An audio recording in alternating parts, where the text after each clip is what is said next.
Good morning students, welcome to computer class. How are you all? I hope you all are fine. Myself Amrish Sharma from Shiv Jyoti Educational Group Kota. Today we will discuss about more on SQL chapter number 14 class 12.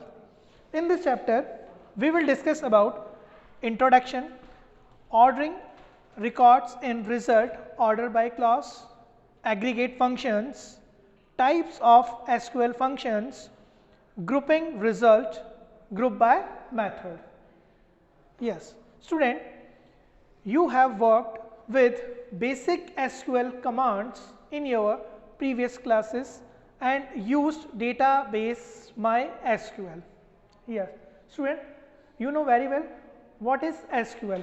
SQL is a structured query language और SQL का use हम database में से data को fetch करने के लिए करते हैं. Now this chapter will talk about some SQL commands in details. After this chapter you shall be able to display groups of records, summary of group of records and display selected group of records. Yes, recalling SQL select order by clause. The result set generated by the SQL select statement is not order in any form by default. तो student SQL से SQL command के through जब हमें कोई result मिलेगा, SQL में हमने query generate किया और हमें एक रिजल्ट फाइंड आउट हुआ, तो वो जो रिजल्ट होता है वो पर्टिकुलर ऑर्डर में नहीं होता है. यदि हमें उसको ऑर्डर में करना है तो हम कौन सा क्लॉज यूज करेंगे? Order by clause. However, if you want to sort or order the result set, you can use the order by clause of SQL select statement as per the following format. Now, syntax of order by clause is first of all to write select statement, then comma separated select list from table name, then where condition order by file name ascending and descending order कि आपको ascending order में करनी है, descending order में करनी है, and field name ASC and DESC. Now keyword ASC and DESC denoted the order. ASC stand for ascending, तो ASC आप यूज कर रहे हैं तो जो आपका आउटपुट है वो किस फॉर्मेट में आएगा? असेंडिंग फॉर्मेट में. And the DESC stand for descending, और यदि आप कीवर्ड यूज कर रहे हैं DESC तो जो आपका आउटपुट फॉर्मेट है वो किस में आएगा? डिसेंडिंग ऑर्डर में. If you do not specify any order keyword ASC or DESC, then by default the order by clause sort the result set in ascending order. Okay student, now select star from data. तो select star from data, तो star means select all column and here data is a table name. तो select star from data means particular आपका table, पूरा table क्या हो जाएगा? Select हो जाएगा. देन ऑर्डर बाय मार्क्स, तो अब आपने मार्क्स के अकॉर्डिंग अपने डेटा को क्या कर लिया है? फाइंड आउट, अरेंज कर लिया है असेंडिंग ऑर्डर में, क्योंकि आपने यहाँ ना ASC लिखा हुआ है ना DESC, कोई असेंडिंग या डिसेंडिंग नहीं लिखा हुआ है. तो बाय डिफॉल्ट SQL क्या करेगा? पर्टिकुलर इस आउटपुट को असेंडिंग ऑर्डर में सेट कर देगा. किसके अकॉर्डिंग? मार्क्स के अकॉर्डिंग. तो जो आपका मार्क्स वाला जो फील्ड होगा उसमें लोएस्ट नंबर जिसके होंगे फर्स्ट एंट्री उसकी होगी, फिर उससे जो हाईएस्ट नंबर होंगे उसकी एंट्री, फिर उससे हाईएस्ट नंबर होंगे उसकी एंट्री. तो इस तरह से क्या हो जाएगा? असेंडिंग ऑर्डर में मार्क्स के अकॉर्डिंग आपका डेटा आपको शो हो जाएगा. तो इस तरह आप पर्टिकुलर किसी भी फील्ड या कॉलम के अकॉर्डिंग अपने डेटा को सॉर्ट कर सकते हैं using order by method. Now ordering data on multiple columns, तो अभी हमने सिर्फ सिंगल कॉलम्स के ऊपर अप्लाई किया था, अब हम क्या करेंगे? ऑर्डर बाय करेंगे मल्टीपल कॉलम्स पे. तो to order the result set on multiple columns you can specify the multiple column names in order by clause along with the desired sort order. Let's see an example. First of all to write select. Select is a keyword, then star from, फिर उसके बाद में आप table name लिखेंगे, जो भी आपको table name लिखना है. सपोज मैंने डाटा, तो हम डेटा भी लिख सकते हैं. Select star from order by section ASC and mark DESC. ठीक है. यहाँ हमने टेबल नेम ब्लैंक नहीं लिखा हुआ है, जो भी आपको टेबल नेम सेलेक्ट करनी है आप यहाँ टेबल नेम सेलेक्ट करेंगे। तो select star from table name, जो भी आपकी टेबल है स्टूडेंट आपको ध्यान रखना है फ्रॉम के बाद में हमेशा क्या लिखोगे आप, टेबल नेम।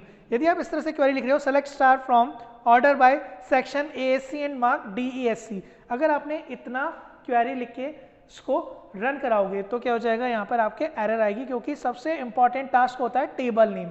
अगर आपने टेबल नेम नहीं लिखा है तो क्या हो जाएगा, आपका जो क्वेरी होगी वो रन नहीं होगी, एरर जनरेट किया करेगा। इसलिए हमने क्या है इसको यहाँ पर ब्लैंक छोड़ा है, ताकि हमें ध्यान रहेगा कि जब भी फ्रॉम है उसके बाद में हमें हमारा टेबल नेम लिखना है। वो टेबल नेम यहाँ मैंने एग्जाम्पल में ले रहा हूँ डेटा, जैसे मैंने यहाँ डेटा लिखा है, अगर मैं यहाँ पे डेटा लिखता तो स्टूडेंट आपको यहाँ डेटा नहीं लिखना है, जो आपकी टेबल का नेम है वो आप लिखोगे यहाँ पे, ठीक है। जैसे सपोज मेरी टेबल का नेम है स्टूडेंट, तो मैं लिखूंगा सेलेक्ट स्टार फ्रॉम स्टूडेंट, ठीक है। Order by section ASC and marks DESC। तो अब देखो मैंने यहाँ पर मल्टीपल कॉलम्स के ऊपर ऑर्डर सॉर्टिंग किया हुआ है। तो फर्स्ट सबसे पहले मेरा क्या होगा, सेक्शन वाइज सॉर्टिंग होगी। तो जो A सेक्शन के स्टूडेंट हैं सबसे पहले A सेक्शन के आ जाएंगे, फिर B सेक्शन के, फिर C सेक्शन के। सपोज मेरे पास जो स्टूडेंट टेबल है उसमें 3 सेक्शन है A, B एंड C। तो फर्स्ट ऑफ ऑल सारे A सेक्शन के स्टूडेंट, फिर B सेक्शन के स्टूडेंट, फिर C सेक्शन के स्टूडेंट। उसके बाद में लिखा हुआ मैंने मार्क्स डिसेंडिंग। तो अब section wise suppose A section के मेरे पास 4 स्टूडेंट हैं, तो उनके जो मार्क्स है 4 स्टूडेंट के वो डिसेंडिंग ऑर्डर में, मीन्स A सेक्शन में जिसके हाईएस्ट मार्क्स है उसका रिकॉर्ड सबसे पहले, फिर उससे लोअर मार्क्स का सेकंड, फिर उससे लोअर मार्क्स का थर्ड। तो इस तरह से जो सेक्शन A है, पहले तो क्या हुआ सेक्शन हमने असेंडिंग ऑर्डर में उसको फॉर्मेट किया है, और फिर उसके बाद में जो सेक्शन है सेक्शन वाइज हम उसकी क्या कर रहे हैं, ऑर्डरिंग कर रहे हैं डिसेंडिंग ऑर्डर में। तो इस तरह से आप मल्टीपल कॉलम्स के ऊपर भी क्या कर सकते हैं, ऑर्डर बाय क्लॉज अप्लाई कर सकते हैं। First sort filled in section in ascending order as per section ASC, and for all the records of same section the sort filled is marks with descending order, mark descending. Okay student, I hope you understood this topic. तो student आपको ये हमेशा ये ध्यान रखना है कि select star from, from के बाद आप क्या करोगे, टेबल नेम लिखोगे, ठीक है। और टेबल नेम कौन सा लिखना है, जो आपकी टेबल का नेम है, ठीक है। जिस नाम से आपने टेबल बनाई है सेम नेम आपको लिखना है। ये नहीं कि हमने लिखा है सेलेक्ट स्टार फ्रॉम डेटा तो आप भी लिखोगे सेलेक्ट स्टार फ्रॉम डेटा, वो आपका क्या हो जाएगा, रॉन्ग हो जाएगा। ओके, नाउ ये मैंने एक टेबल बनाई है, roll number, name, marks, grade and section. तो सबसे पहले क्या हुआ, जब मैंने मेरी क्वेरी रन कराऊंगा, जो हमने अभी जस्ट देखा था, उस क्वेरी में क्या होगा, सबसे पहले तो सेक्शन वाइज डेटा अरेंज हुआ।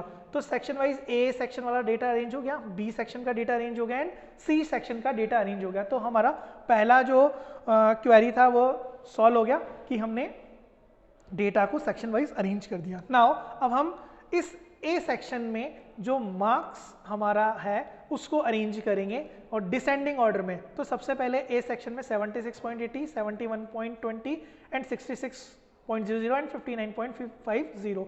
तो इस तरह से हमारा अब A सेक्शन क्या होगा, अरेंज होगा। पहले तो सेक्शन वाइज अरेंज हुआ, फिर मार्क्स वाइज अरेंज करा डिसेंडिंग ऑर्डर में, फिर B को हम मार्क्स वाइज अरेंज करेंगे, फिर C को हम मार्क्स वाइज अरेंज करेंगे। ओके स्टूडेंट, तो इस तरह से हमने क्या किया, मल्टीपल कॉलम्स पे हमारी क्वेरीज को अप्लाई किया है। Now next is ordering data on the basis of an expressions. You need to display the result of a calculation or a mathematical expression in the result set. In such cases, you may want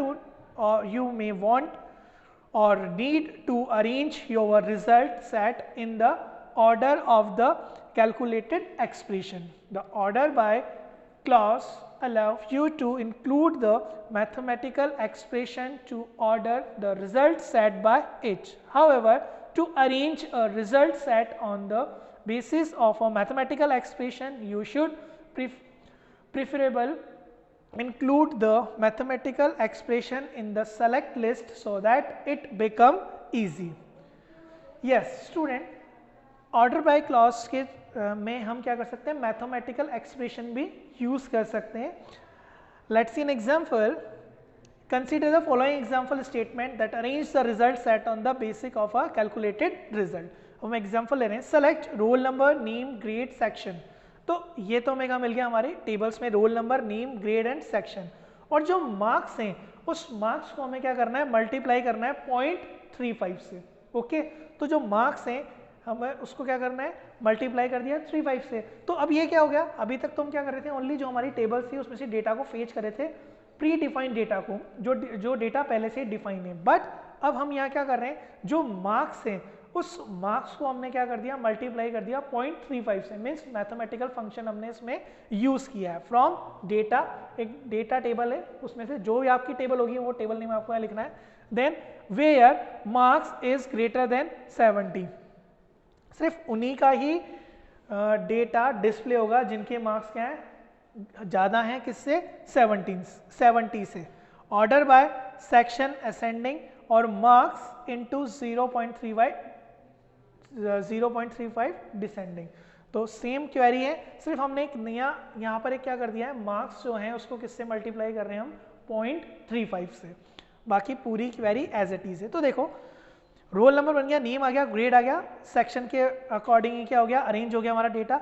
और यहाँ एक new column आया, marks into 0.35. तो जो हमारे marks का जो column था उसमें पहले क्या होंगे, मार्क्स किससे मल्टीप्लाई होंगे, 0.35 से, और उसके बाद में डिसेंडिंग ऑर्डर में अरेंज होंगे. ओके, तो आप रन टाइम पे भी क्या कर सकते हो, मैथमेटिकल फंक्शन का यूज कर सकते हो. तो यहाँ हमने क्या किया, पहले मार्क्स डेटा से डेटा लिया और उसके बाद में उसको 0.35 से मल्टीप्लाई किया. Okay student, now aggregate functions. You have learned to work with functions that operate on individual row in a table. If you use round function then it will round off value from each row of the table. ठीक है, तो अभी तक हमने जितने भी functions देखे थे रोज के ऊपर अप्लाई किए थे, अगर हमने राउंड फंक्शन यूज किया था तो जो वैल्यू थी उसको क्या कर देता है, राउंड ऑफ कर देता है. Now next is MySQL also supports and provides group functions or aggregate function. तो हम अब देखेंगे group function and aggregate function. As you can make out that the group functions or aggregate function work up on groups or rows rather than on single rows. Many group function accept the following options. तो जो आपकी group function है वो आप single row पे भी apply कर सकते हैं या मल्टीपल रो पे भी अप्लाई कर सकते हैं. अब ये different option. Distinct, this option causes a group function to consider only distinct value on the argument expression. तो डिस्टिंक्ट, कुछ फंक्शंस ऐसे होते हैं जो डिस्टिंक्ट वैल्यू पर ही अप्लाई करते हैं. मीन्स वो वैल्यू बार बार क्या होनी चाहिए, रिपीट नहीं होनी चाहिए. Second is all, this option causes a group function to consider all values including all duplicates. तो अगर डुप्लीकेट्स वैल्यू होगी तो भी ये फंक्शंस क्या कर देते हैं, उन्हें अलाउ कर देते हैं. All the example that we will be using here shall be based upon following table EMP. अब हम एक एम्प्लॉय टेबल लेंगे और उन्हीं के ऊपर ये फंक्शंस अप्लाई करेंगे. Now you see a table, आपने एक टेबल देख रहे हैं जिसके अंदर मैंने employee number, name, job, MGR, hire date, sal, commission and department number columns ले रखे हैं और ये उनकी एंट्री, मैंने एक टेबल बनाई है उसके अंदर ये उनकी एंट्री करी हुई है. अब हम इसी टेबल पे क्या करेंगे, डिफरेंट क्वेरीज अप्लाई करेंगे, एग्रीगेट फंक्शन अप्लाई करेंगे. Now first we learn about average function, AVG. ठीक है, एवरेज फंक्शन आप सबको क्लियर है, आपने मैथ्स में भी कैलकुलेट किया है, एवरेज निकालना, एवरेज सबको क्लियर है. तो वहीं हम इसको क्या करेंगे, एवरेज फंक्शन को डायरेक्ट यूज करेंगे. This function computes the average of given data.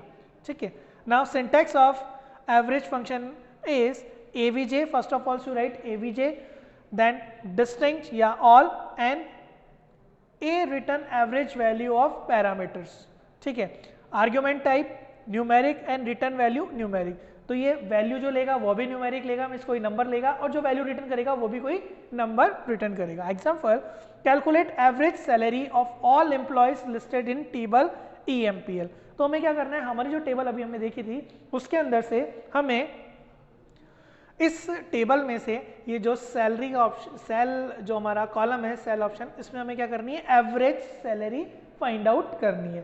तो the query is first of all you write select keyword then AVG sal average from employee. तो सेलेक्ट आपने कौन सा कॉलम सेलेक्ट किया है, cell column select किया है, और उसका क्या करना है, आपको एवरेज निकालना है। तो आप जो कॉलम सेलेक्ट करेंगे उसके आगे क्या कर देंगे, उस फंक्शन का नेम लिख देंगे। तो first of all you write select keyword then AVG, AVG is a function name and sal is a column name, then double quotation में आपने लिखा एवरेज। तो एवरेज क्या होगा, आपका जो कॉलम, जो आपका टेबल का रिजल्ट आएगा उसके ऊपर क्या हो जाएगा, शो हो जाएगा फ्रॉम EMPL जो एम्प्लॉय टेबल है उसमें। तो देखो उसका आउटपुट इस तरह से आएगा, एवरेज जो आपने डबल कोटेशन मार्क में लिखा है वो एज इट इज यहाँ पर प्रिंट हो जाएगा, और ये इसका जो उसका सैलरी जो हमारा कॉलम है उसका क्या आ गया, एवरेज आ गया। तो इस तरह से आप किसी भी टेबल्स में, किसी भी टेबल में किसी भी कॉलम का एवरेज फाइंड आउट कर सकते हैं। Okay student, now next is count function. This function counts the number of rows in a given column or expression. For syntax, first of all you write count keyword then distinct all and expression. Return the number of rows in the query. तो ये क्या करेगा, number of rows return करेगा। If you specify argument expression, this function returns row where expression is not null. अगर आपने argument में expression दिया है तो क्या करेगा, this function return rows where expression is not null. तो यदि उस expression में not null नहीं है तो उसको return करेगा। You can count either all rows, आप सारी rows count कर सकते हैं, और only distinct value of expression, या distinct value, distinct value means unique value भी आप इससे काउंट करा सकते हैं। If you specify the asterisk, अगर आप एस्ट्रिक साइन यूज कर रहे हैं, this function returns all rows including duplicate and nulls. तो ये फंक्शन क्या करेगा, सारी वैल्यूज चाहे वो नल हैं या डुप्लीकेट हैं वो सब रिटर्न कर देगा। नाउ आर्ग्यूमेंट टाइप ही क्या होता है, न्यूमेरिक, एंड वैल्यू जो रिटर्न करता है वो भी कैसे करता है, numeric. Let's see an example, count number of records in table employee. तो हमारी जो टेबल है एम्प्लॉय, उसमें हमें क्या करना है, काउंट करना है सारे रिकॉर्ड्स को कि उसमें नंबर ऑफ रिकॉर्ड्स कितने। तो उसके लिए हम क्वेरी लिखेंगे सेलेक्ट काउंट स्टार। तो काउंट स्टार का मतलब जितनी भी रोज उसमें हैं, चाहे वो नल हैं या उसकी वैल्यू डुप्लीकेट हो रही है, ठीक है, मल्टीपल वैल्यूज हैं, उन सबको ये काउंट करेगा। और जो हमारा टेबल आएगी उसमें नेम क्या होगा उस कॉलम का, टोटल। तो यहाँ हमने डबल कोटेशन में लिख दिया टोटल, देन फ्रॉम एम्प्लॉय, यहाँ हमने क्या लिख दिया, टेबल का नेम। तो लेट्स इन आउटपुट, तो फर्स्ट ऑफ ऑल जो आपने लिखा था टोटल, वो टोटल डबल कोटेशन मार्क में लिखा था वो यहाँ पर आपको शो हो गया, और उसमें नंबर ऑफ रोज कितनी थी, 14। तो नंबर ऑफ रोज इसने यहाँ पर आपको काउंट करके डिस्प्ले किया। Okay, now next is max aggregate function.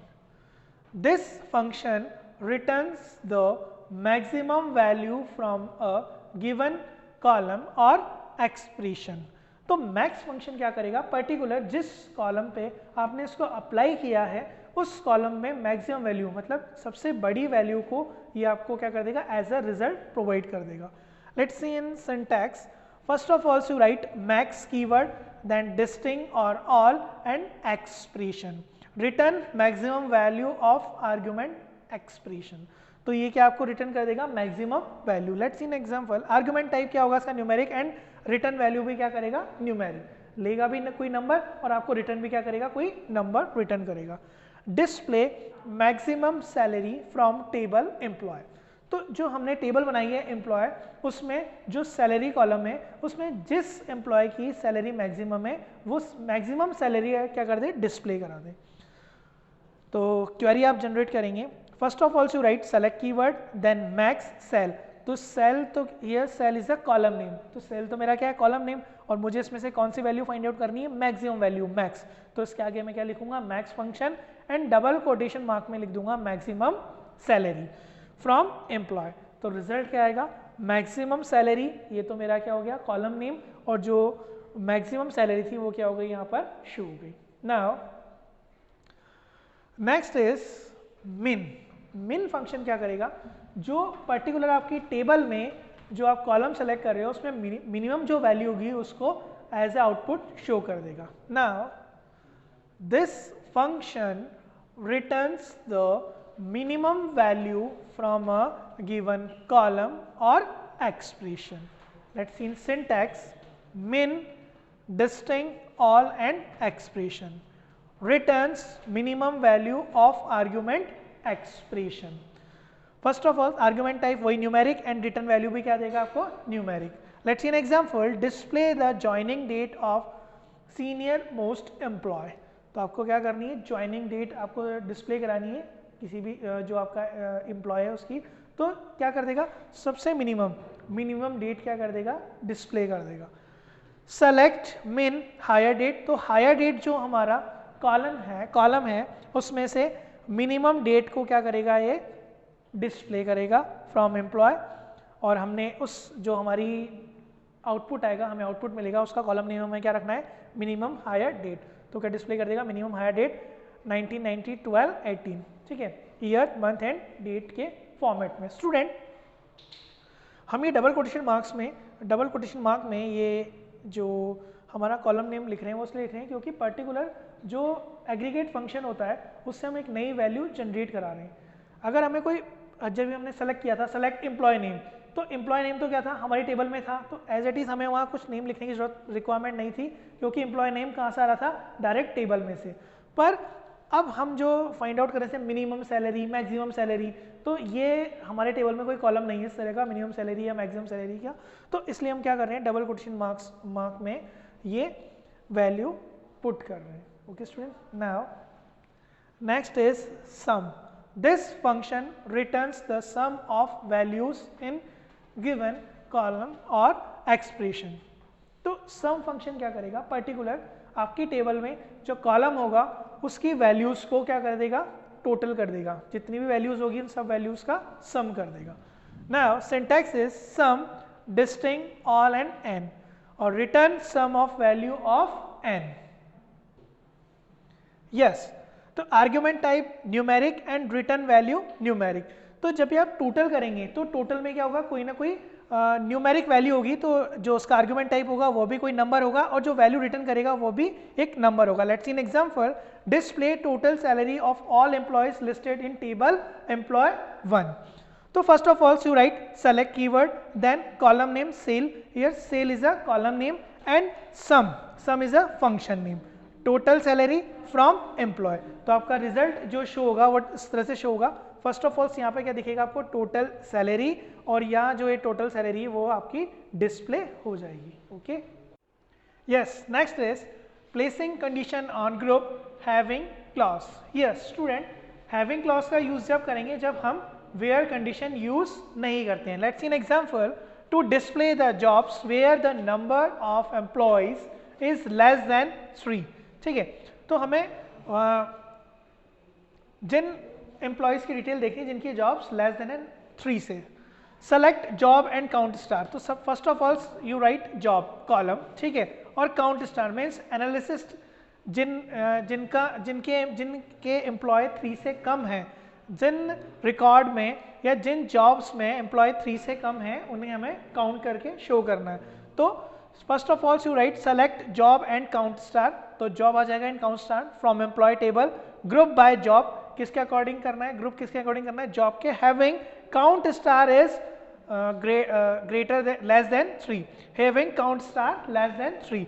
तो फर्स्ट ऑफ ऑल क्वेरी में क्या होगा कि जितने भी जॉब हैं वो सब क्या होंगे, ग्रुप होंगे, और काउंट स्टार यानी कि वो काउंट करेंगे कि पर्टिकुलर कितने एनालिसिस्ट हैं, कितने प्रेसिडेंट हैं, कितने सेल्समैन हैं, ये सब क्या हो जाएंगे, पहले काउंट स्टार करेगा, काउंट करेगा, मतलब कितने, काउंट स्टार फंक्शन क्या करेगा, पर्टिकुलर इन जॉब्स में जितने एम्प्लॉइज हैं उनको काउंट करेगा। देन फाइनली हैविंग क्लॉज जो होगा वो उसको कंडीशन चेक करेगा कि पर्टिकुलर जो काउंट स्टार हैं वो 3 से कम होने चाहिए, तो सिर्फ ओनली 2 वैल्यूज आएगी, पहला एनालिसिस एंड सेकंड प्रेसिडेंट। तो एनालिसिस तो कितना आएगा 2 and president 1। Okay student, I hope you understood all the topic very well, thank you. Yes, next is grouping result group by.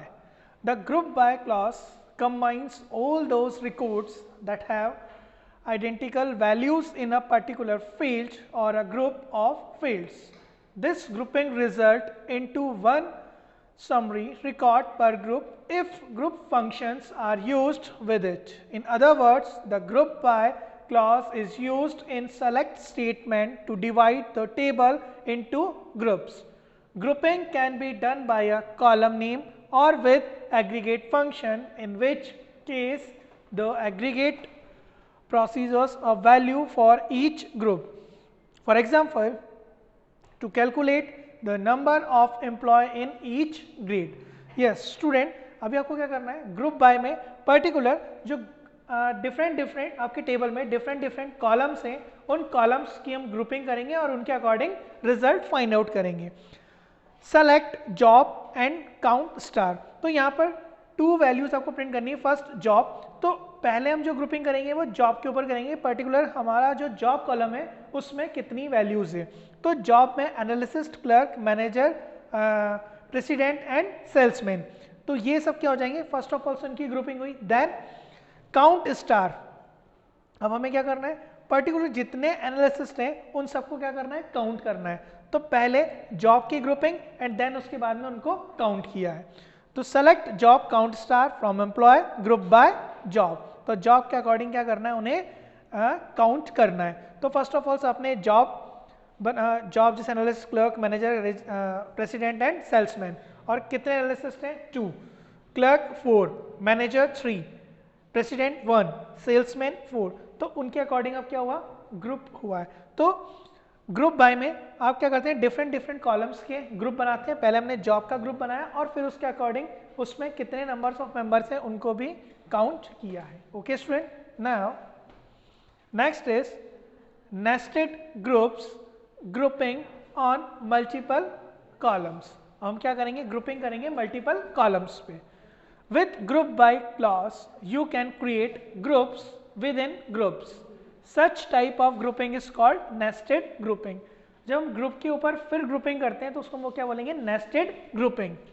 This can be done by specifying in group by expression where the first field determine the highest group level, the second field determine the second group level and so on. See, there are multiple records having same value for field department number. We can group record on the basis of field department number. If you want to count the number of employees in each group, you need to issue a query statement. For example, select count employee number. अभी आपको क्या करना है, count करना है employee number. Here employee number is a column name और उसको count करना है फ्रॉम एम्प्लॉय. कौन सी टेबल में से, एम्प्लॉय टेबल में से. Group by department number. तो डिपार्टमेंट नंबर के अकॉर्डिंग आपको क्या करना है, काउंट करना है एम्प्लॉय नंबर. तो टेबल में डिफरेंट डिपार्टमेंट होंगे. पहले फर्स्ट ऑफ ऑल क्या होगा, वो डिपार्टमेंट ग्रुप होंगे, ठीक है. और फिर उस डिपार्टमेंट से रिलेटेड जितने एम्प्लॉय हैं वो सब क्या हो जाएंगे, काउंट हो जाएंगे. जैसे एम्प्लॉय नंबर 3, 4 एंड 5. तो ये काउंट कर लिया हमने. सिर्फ हमें एम्प्लॉय नंबर काउंट करने थे. तो 3, 4 and 5. I hope you understood all the topic very well. Thank you.